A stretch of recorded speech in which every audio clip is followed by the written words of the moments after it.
thérapeute chez PCN La Capitale et aujourd'hui, je suis avec mon collègue. Dominique Chicoine, podiatre, puis aujourd'hui, on va vous parler d'ampoules. Les ampoules. Tout le monde a certainement eu des ampoules. Si vous n'en avez pas eu, ben chanceux. Sinon, c'est certainement un de vos amis qui a pu ressentir ce malaise-là. J'aimerais qu'on commence parce que j'aime toujours ça comprendre qu'est-ce que c'est. Qu'est-ce qu'une ampoule? Très bonne question, Edith. C'est une question que j'ai souvent aussi en clinique. Donc, une ampoule, c'est causé par une friction trop grande entre deux couches de peau. Puis, cette friction-là amène l'insertion finalement de liquide entre ces deux couches de peau-là, du liquide physiologique qu'on appelle. Puis, c'est vraiment ça la cause des ampoules, une trop grande zone de friction à un endroit précis. Ouais. C'est ce qui fait la petite bulle, dans le fond, c'est ça que tu dis, le liquide qui est là. Et tant qu'à parler de liquide, on va poser la question que tout le monde se pose comme une ampoule, est-ce qu'on la perce ou pas? En fait, ça va dépendre. Ça va dépendre des activités qu'on a de prévues une fois que l'ampoule s'est formée, c'est-à-dire que si on n'a pas de course de prévu dans les 2-3 jours après ou même dans la journée après, puis on a notre ampoule, on peut la laisser là, puis on la laisse tranquille.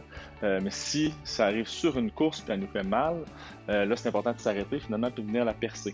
Pourquoi? Parce qu'on veut contrôler l'environnement dans lequel l'ampoule va être percée.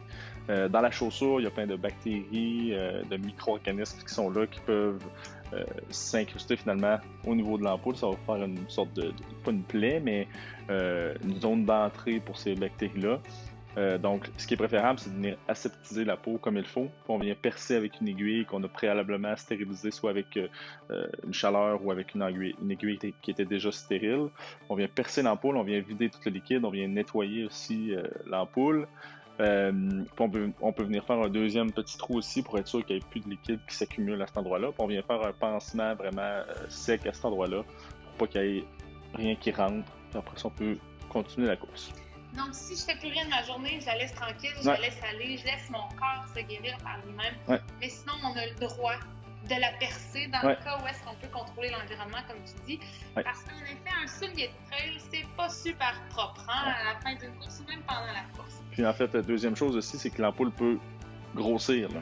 Ouais. Aussi, c'est ça. Et en tant que physio, on va s'en parler aussi, puis tu dois le voir dans ta clinique également.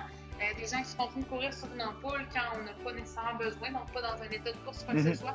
Souvent, on change notre façon de courir, ça vient peut-être causer d'autres problématiques aussi qui peuvent nous amener plus de blessures que d'autres choses. Ah, génial! Et sinon, comment je fais pour prévenir ces ampoules-là? On parle souvent là, de une paire de bas, 2 paires de bas, les grosses paires de bas épaisses. Qu'est-ce que je fais là, pour prévenir les ampoules? Bien, en fait, ce qu'on peut venir faire, c'est venir renforcer la peau, c'est-à-dire il y a certaines personnes des fois qui enlèvent leur fausse semelle.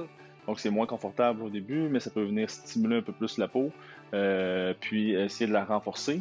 Si avant des grosses courses, on peut, un mois avant, venir tanner le pied, qu'on appelle, c'est-à-dire avec du jus de citron, du jus de lime, du citron jaune, du citron vert. Finalement, on vient le mettre sur la peau. Ça a un effet tannant, ça vient renforcer la peau. Ça rend la peau sec par contre, donc il faut vraiment bien l'hydrater avec différentes crèmes, la crème NOC avec du beurre de karité, sinon les crèmes Cutibase, des crèmes hydratantes ou des crèmes anti-friction. Donc ce qui est recommandé souvent, c'est environ un mois avant. OK, donc je peux faire une petite vinaigrette de pied avec mon jus de citron, je laisse s'agir, je le réhydrate. Ces crèmes-là, c'est disponible, facilement accessible, tout en pharmacie. Oui, en pharmacie, exactement. Okay, crème NOC.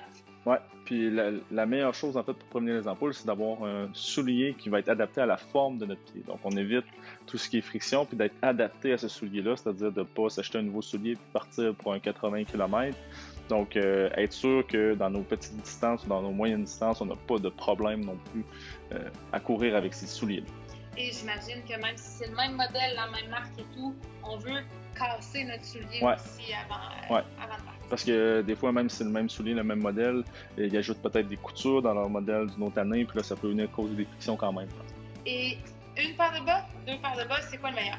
En fait, ce qu'on va vouloir, c'est 2 paires de bas minces. On veut pas un gros bas avec un coton qui va garder l'humidité premièrement, puis qui va venir causer des zones de friction, des zones d'hyper-friction qui vont venir se refouler. Donc, 2 paires de bas minces, c'est l'idéal. Ou sinon, juste une paire de bas minces, ça peut être l'idéal aussi. Les bas à 5 orteils aussi, pour éviter les frictions entre les orteils. Ça peut être intéressant. Puis on évite aussi que le pied devienne macéré, devienne trop humide. Ça fragilise la peau, puis ça nous met plus enclin à avoir des ampoules aussi.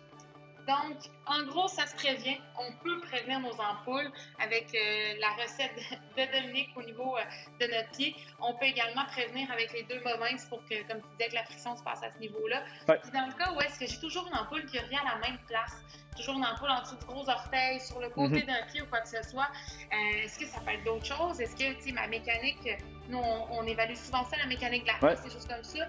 Ton avis là-dessus, ça serait quoi?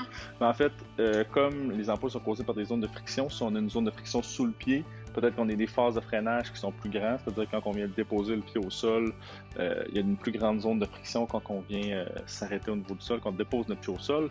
Donc ici, chez PCN La Capitale, on est vraiment bien équipé avec tous les outils pour venir analyser la course, regarder si la technique est bonne, puis voir si on peut pas essayer d'éviter ça de cette façon-là. Donc, en solution, notre préparation du pied, ça peut être également notre soulier, comme tu le disais tantôt. Sinon, c'est peut-être notre technique de course aussi à évaluer et à prendre en considération. Génial. Merci beaucoup, Dominique, de ces infos-là. Merci, Edith.